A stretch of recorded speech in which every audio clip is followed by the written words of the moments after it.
All right, Jake, so this is the brain-computer interface device. So it reads your brain signals. Yeah. So we'll do some training with the robot so it gets used to you and is personalized to you. It just kind of sits on like that, and then usually we have to adjust a little bit to make sure it's in the right spot. Yeah, shall I just, there we go. Sorry. No, you're perfect. All right, so Jake, now we'll start the training. So the robot's going to move its arm and you follow the robot's arm, but really think about that you're the one moving the robot's arm as we're doing this. So the headset will learn your specific brain signals. Hello, I am Now. Today I will be your exercise and companion. We will do 3 repetitions of each exercise.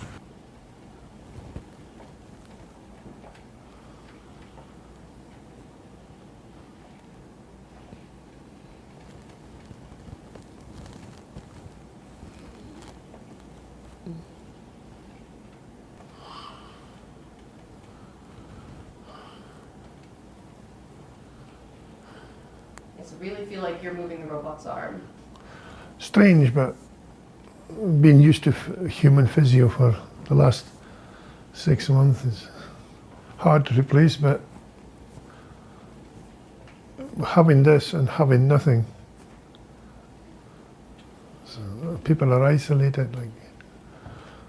Like if I can see sitting on my hospital bed and the physios in the hospital are so busy, this is a good key thing for interacting with people that definitely need the physio. What that does is when you're about to try and lift your arm, it sends actually the synovial frequency starts to go down. And then we did it to you and which one you would prefer and which you would find more motivating. And what we found was... So there's the robot, but there's also the brain-computer interface as well, which the stroke patient is wearing. So the BCI detects the brain signals. It collects those, it codes them, it then works out what it is that the brain is attempting to do, even if it's not quite doing it yet. And it does that by picking up the synovial rhythms and frequencies. And what they detect is that you're trying to do an exercise, you're about to make a movement. And therefore then what that sends to the robot from the brain-computer interface that the patient is wearing is it sends to the robot, the person's trying to lift their arm to do the exercise. So then what the robot does is it then picks this up and actually starts to move its arm so that it's almost mimicking what the person's doing, but it's also being controlled by the stroke patient. I want you to raise your arm as high as possible to the front, just like I'm showing here.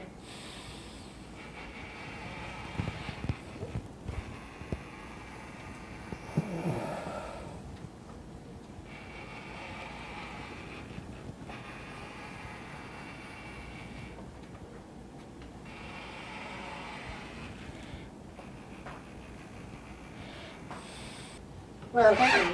You have completed the set. Great work. And what we've found is once the patient realizes that they are in fact controlling the robot, it gives them a sense of control, but it also gives them a sense that the robot is exercising along with them, as if you were exercising with a partner. You see they start to move, you start to move in conjunction with them.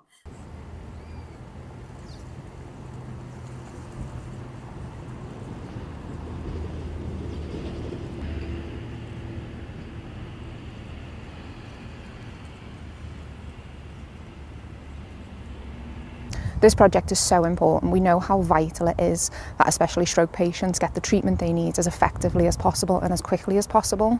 We also know that the NHS is stretched, so therefore being able to use robotics to really personalise that care is going to be key for the best outcomes for those individuals.